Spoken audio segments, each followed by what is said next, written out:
Good morning, praise the Lord. जय मसीह की। Daily Bible संदेश में आपका हार्दिक स्वागत है।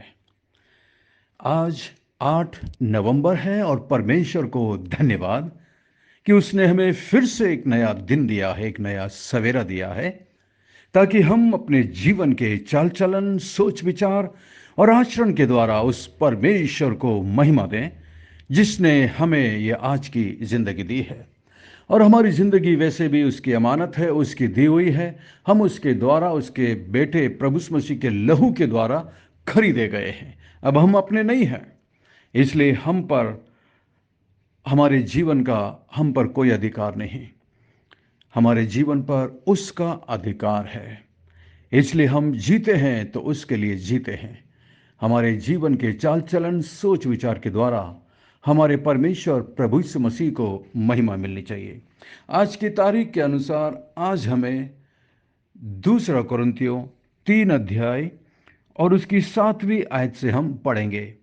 यदि आपके पास अपनी बाइबल हो तो कृपया हमारे साथ अपनी बाइबल में देखिएगा, क्योंकि हम परमेश्वर के वचन में से सीख रहे हैं और इस प्रार्थना के साथ पढ़ते हैं कि पवित्र आत्मा हमें समझाए कि इसका मतलब क्या है।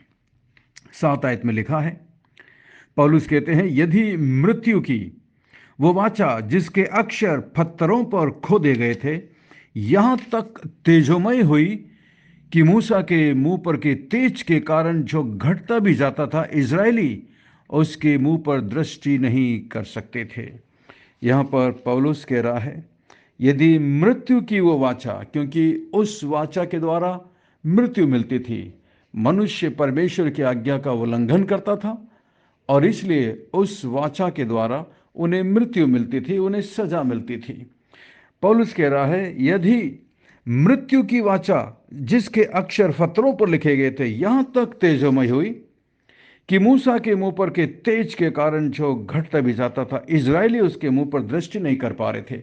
यानी कि वो वाचा के शब्द जो पत्थर पर लिखे गए थे इतना तेजोमय था कि उसके तेज के कारण मूसा का चेहरा ऐसा चमक रहा था और वह चमक धीरे धीरे घटता भी जा रहा था। उस तेज को इजरायली लोग अपनी खुली आंखों से देख नहीं पा रहे थे, क्योंकि उसका मुंह बहुत तेज चमक रहा था। यदि मृत्यु की वाचा का तेज इतना तेज है, उसकी रोशनी, उसका प्रकाश इतना तेज है 8वीं आयत में, तो आत्मा की वाचा और भी तेजों में क्यों ना होगी। सही बात है, आत्मा की वाचा यानी कि जीवन की वाचा, जिससे हमें जीवन मिलता है, अनंत काल का जीवन मिलता है, जिससे हमें पवित्र आत्मा मिला है इस नई वाचा में, तो इसकी रोशनी और भी तेजों में क्यों ना होगी, जरूर होगी। 9 आयत में, क्योंकि जब दोषी ठहराने वाली वाचा तेजोमय थी तो धर्मी ठहराने वाली वाचा और भी तेजोमय क्यों ना होगी। ठीक, सही बात है एकदम। उस वाचा के द्वारा मनुष्य दोषी ठहरता था, लेकिन इस नई वाचा के द्वारा, जो नया नियम में प्रभु यीशु मसीह ने जो वाचा हमको दी है, उस वाचा से जब हम धर्मी ठहराए जाते हैं तो इससे और ज्यादा तेजोमय क्यों ना होगी। पुराने नियम की वाचा की तेजोमय से भी ज्यादा नया नियम की वाचा में तेज है, प्रकाश है, रोशनी है।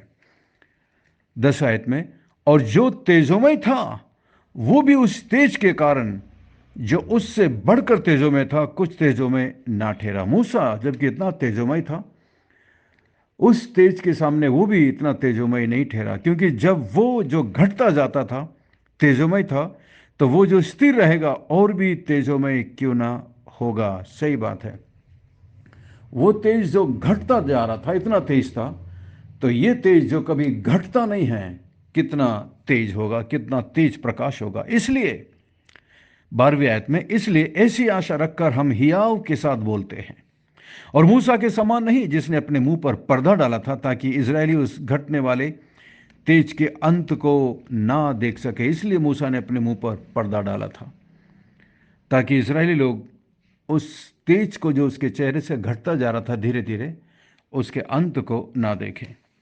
परंतु वे मति मंद हो गए। देखा, मति मंद हो गए, यानी कि उनकी जो मति है, उनकी जो बुद्धि है वो मंद हो गई, धीमी हो गई, क्योंकि आज तक पुराना नियम पढ़ते समय उनके हृदयों पर वही पर्दा पड़ा रहता है। आज भी इजरायलियों के आराधनालय में, यहूदियों के आराधनालय में जब मूसा की उन व्यवस्थाओं को पढ़ा जाता है एक रीति रिवाज के समान, आज भी उनके मन में, उनके दिमाग में यही पर्दा पड़ा रहता है, इसलिए वो सत्य को नहीं समझ पाते। यहां पर लिखा है, हृदयों पर वही पर्दा पड़ा रहता है, पर वे मसीह में उठ जाता है। आमेन, प्रेज द लॉर्ड। यीशु मसीह में वो पर्दा उठ जाता है। जब से हमने यीशु मसीह को स्वीकार किया, वो पर्दा हमारे हृदयों से उठ गया है। अब हम परमेश्वर के तेज को प्रभु यीशु मसीह के द्वारा देख सकते हैं, पढ़ सकते हैं, समझ सकते हैं। 15 में, आज तक जब कभी मूसा की पुस्तक पढ़ी जाती है तो उनके हृदय पर पर्दा पड़ा रहता है। यहूदियों के दिल और दिमाग पर, हृदय पर आज भी वो अज्ञानता का पर्दा पड़ा हुआ है। जब वो मूसा के वचन को पढ़ते हैं, अभी भी वो प्रभु मसीह पर विश्वास नहीं करते। इस्राएली लोग, यहूदी लोग यीशु मसीह को आज भी नहीं मानते, क्योंकि उनके दिल और दिमाग पर वो अंधविश्वास का पर्दा पड़ा हुआ है। वो परमेश्वर पर विश्वास तो करते हैं, लेकिन परमेश्वर के द्वारा भेजा गया उसके पुत्र प्रभु मसीह पर उन्होंने अभी तक विश्वास नहीं किया। भले ही कई लोगों ने विश्वास भी किया है, हम बाइबल में पढ़ सकते हैं। प्रभु मसीह जब जीवित थे संसार के अंदर, कई यहूदियों ने विश्वास किया, कई फरीसियों ने विश्वास किया, लेकिन अधिकतर लोगों के हृदय पर अभी भी वो पर्दा पड़ा हुआ है। 16 में, परंतु जब कभी उनका हृदय प्रभु की ओर फिरेगा तब वो पर्दा उड़ जाएगा। कितनी अद्भुत बात है। जब कभी वे लोग यीशु मसीह की ओर फिरेंगे, यही मेरी प्रार्थना है कि इज़राइल उद्धार पाए। यही पौलुस की प्रार्थना थी कि भले ही मैं नाश हो जाऊं, लेकिन मेरे भाई लोग किसी भी तरीके से उद्धार पा लें, सत्यता को पहचान ले। यही पौलुस की प्रार्थना थी अपने यहूदी भाइयों के लिए, इज़राइलियों के लिए, और यही आपकी और मेरी प्रार्थना होना चाहिए। वो परमेश्वर के चुने हुए लोग जरूर हैं, लेकिन उद्धार केवल प्रभु मसीह के द्वारा है। यदि वो प्रभु मसीह पर विश्वास नहीं करते तो वो मर करके नरक में ही जाएंगे। कितने दुख की बात है। आपको पता है प्रभु मसीह ने यहूदियों को, फरीसियों को कितनी बुरी तरीके से कई बार डांटा था, क्योंकि वो प्रभु मसीह पर विश्वास नहीं कर रहे थे। अब्राहम पर विश्वास करते थे, मूसा पर विश्वास करते थे, लेकिन यीशु मसीह पर विश्वास करने को तैयार नहीं। जब आपको पता है यूहन्ना की किताब में प्रभु मसीह ने कहा था कि मैं अब्राहम से भी पहले हूं, तो उन्होंने पत्थर उठा लिया था प्रभु मसीह को मारने के लिए। इसलिए प्रभु मसीह ने उनसे कहा, तुम्हारे पिता शैतान के काम को करते हो। यदि तुम्हारा पिता अब्राहम होता तो तुम सचमुच में मुझ पर विश्वास करते। शारीरिक रूप से भले ही वो अब्राहम के परिवार में उन्होंने जन्म लिया हो, लेकिन आत्मिक तौर से वो सत्य से विहीन है, सत्य से दूर है, प्रभु मसीह से आज भी दूर है। उनसे ज़्यादा सौभाग्यशाली आज आप और मैं हैं। हर एक वो व्यक्ति है जिसने प्रभु मसीह पर विश्वास किया है, उद्धार पाया है और परमेश्वर के उस रास्ते पर है, स्वर्ग के रास्ते पर है। आपको और मुझे इस्राएलियों के लिए प्रार्थना करना है। जैसा कि आप सब जानते हैं, इस्राएल में इस वक्त युद्ध मचा हुआ है, लड़ाइयाँ चल रही है, दोनों तरफ से बहुत सारे मासूम लोग मारे जा रहे हैं। दुख की बात तो यह है, बहुत सारे इजरायली लोग भी मर रहे हैं। और आपको क्या लगता है, क्या वे लोग मरकर स्वर्ग में जा रहे हैं? कभी नहीं। ये जिन्होंने यीशु मसीह पर विश्वास नहीं किया, वो आज भी नरक में जा रहे हैं।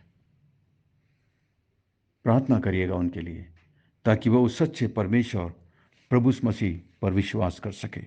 16 में लिखा है, परंतु जब कभी उनका हृदय प्रभु की ओर फिरेगा तब वो पर्दा उठ जाएगा। प्रभु तो आत्मा है, और जहां कहीं प्रभु का आत्मा है वहां स्वतंत्रता है। परमेश्वर आत्मा है, जहां परमेश्वर का आत्मा है वहां स्वतंत्रता है। तो इसका मतलब इजरायली लोग आत्मिक रूप से अभी भी शैतान के गुलाम हैं, क्योंकि उनके अंदर परमेश्वर का आत्मा नहीं है। लेकिन आप में और मुझ में, जिन्होंने यीशु मसीह पर विश्वास किया है, पवित्र आत्मा पाया है, हम वास्तव में आजाद हैं। यीशु मसीह ने कहा था, तुम सत्य को जानोगे और सत्य तुम्हें आजाद करेगा। आपने और मैंने सत्य को जाना है, और वो सत्य प्रभु मसीह है।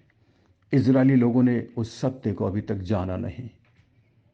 वो लोग अभी भी आत्मिक गुलामी में हैं। भले ही शारीरिक रूप में ताकतवर है, दुनिया की सबसे ताकतवर मिलिट्री है, सेना है, उनके पास मिसाइल है, एक से एक बढ़कर हथियार है दुश्मन को मारने के लिए। शारीरिक रूप से वो गुलामी कभी बर्दाश्त नहीं करते, लेकिन प्रभु यीशु मसीह ने कहा उससे भी बड़ी गुलामी वो शैतान के गुलाम हैं, पाप के गुलाम हैं। हमें उनके लिए प्रार्थना करने की आवश्यकता है। आगे देखिए, लिखा है 18 में, सबके परंतु जब हम सबके उघाड़े चेहरे से प्रभु का प्रताप इस प्रकार प्रकट होता है जिस प्रकार दर्पण में, तो प्रभु के द्वारा जो आत्मा है हम उसी तेजस्वी रूप में अंश अंश करके बदलते जाते हैं। तो अब वही तेजोमय रोशनी जो अब हमारे उघाड़े चेहरे से चमकता है, जिस तरह मूसा का चेहरा चमक रहा था जब वो परमेश्वर से उस पर्वत पर बात करके उतरा था, उस वाचा को लेकर के उतरा था, उसी तरह अब पौलुस कहता है जब हम सबके उघाड़े चेहरे से प्रभु का प्रताप इस प्रकार प्रकट होता है जिस प्रकार दर्पण में। आप देखते हैं दर्पण को जब आप लेकर घुमाते हैं तो उसमें से रोशनी रिफ्लेक्ट होकर दीवार पर पड़ती है। उसी तरह जिस तरह चंद्रमा चमकता है, आप जानते हैं चंद्रमा का अपना खुद का रोशनी नहीं है, चंद्रमा सूर्य से प्रकाश लेता है और वो चमकता है। उसी तरीके से आपका और मेरा अपना खुद का कोई तेज नहीं है, अपना खुद का कोई प्रकाश नहीं है। हम जो चमक रहे हैं हम उस पवित्र आत्मा के द्वारा चमक रहे हैं जो हमें मिला हुआ है। पवित्र आत्मा का तेज हमारे चेहरे से, हमारे व्यवहार से, हमारे बातचीत से चमकना चाहिए ताकि लोग जान सकें, समझ सकें। और ये प्रकाश धीरे धीरे घटता जाता है। कैसे? जैसे जैसे हमारी उम्र होती जाती है, जैसे जैसे हम उस स्वर्ग के नज़दीक आते जाते हैं, एक दिन हम पूरे तरीके से इस संसार के अंदर से ख़त्म हो जाएंगे। हमारे चेहरे से वो तेज ख़त्म हो जाएगा क्योंकि हम पूरी तौर से स्वर्ग में परमेश्वर के पास जाकर उससे मिल जाएंगे। तो ये है परमेश्वर का वचन। आपके द्वारा, मेरे द्वारा परमेश्वर का वो सुसमाचार चमकना चाहिए। जिस तरह मूसा का चेहरा चमक रहा था, धीरे धीरे उसका भी चेहरा, वो चमक खत्म हो गई थी। हमारा खत्म होगा जब हम परमेश्वर के पास एक दिन पहुंच जाएंगे। कितने बड़े हम सौभाग्यशाली हैं, उन इस्राएलियों से भी ज़्यादा जिनके हृदय पर अभी भी वो पर्दा पड़ा हुआ है। उनके लिए हम प्रार्थना करें। आइए हम अपने सिरों को झुकाएं, आंखें बंद करें, प्रार्थना करेंगे। जब मैं प्रार्थना करता हूं आप भी मेरे साथ प्रार्थना में शामिल होइएगा। स्वर्ग में विराजमान जीवित और जिंदा परमेश्वर, अनुग्रहकारी दयालु पिता, विलंब से कोप करने वाले अति करुणामय परमेश्वर, धन्यवाद, धन्यवाद, धन्यवाद। आपकी सारी आशीषों के लिए धन्यवाद, आपके प्रेम के लिए धन्यवाद। महान परमेश्वर, हमारी मदद करिए, हमारी सहायता करिए ताकि हम अपने जीवन, अपने चाल चलन और अपने सोच विचार के द्वारा उस परमेश्वर को हम महिमा दे सकें। प्रभु हमारी सहायता कर, हमारे आचरण तुझे प्रसन्न कर सकें। प्रभु हमें क्षमा करना, माफ़ करना। प्रभु जब हमारे आचरण से, हमारे व्यवहार से प्रभु पवित्र आत्मा को हमने दुखी और शोकित किया है, मैं प्रार्थना करता हूँ इस वक्त प्रभु इजरायली लोगों के लिए, यहूदियों के लिए प्रभु जी, जो अभी भी मूसा के नियम को पढ़ते हैं प्रभु जी, मूसा की किताब को पढ़ते हैं, लेकिन उनके हृदय पर प्रभु एक पर्दा पड़ा हुआ है, अविश्वास का, अज्ञानता का। मैं प्रार्थना करता हूं प्रभु जी, वो तेरे लोग हैं प्रभु, किसी तरीके से प्रभु जी उनकी आंखें खुल जाए प्रभु, किसी तरीके से वो अंधविश्वास से निकलकर आप पर विश्वास कर सकें प्रभु जी, उद्धार पा सकें और एक दिन स्वर्ग में जा सकें।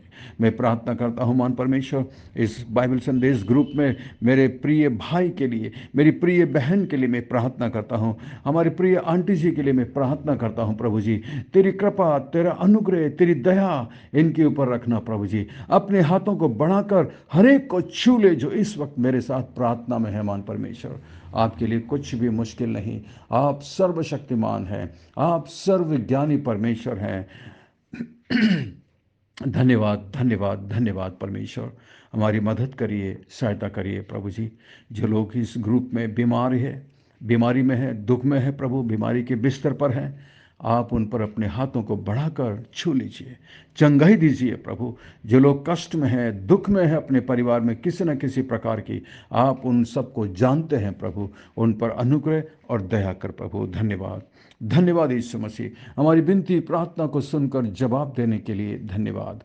सब कुछ यीशु मसीह के मीठे महापवित्र नाम से मांगते हैं, आमीन, आमीन।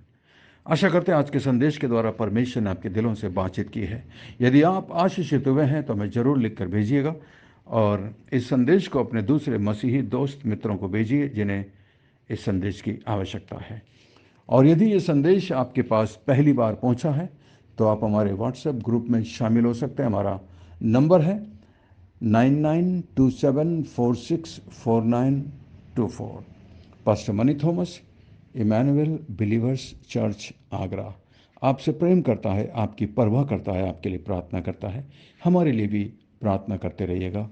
अंत में सवाल है, पौलुस जब यहाँ पर कहता है कि उनके मन में, उनके हृदय पर अभी भी पर्दा पड़ा हुआ है, तो पौलुस यहाँ पर किसकी बात करता है? 14 आयत में, परंतु वे मतिमंद हो गए, क्योंकि आज तक पुराना नियम पढ़ते समय उनके हृदयों पर वही पर्दा पड़ा रहता है।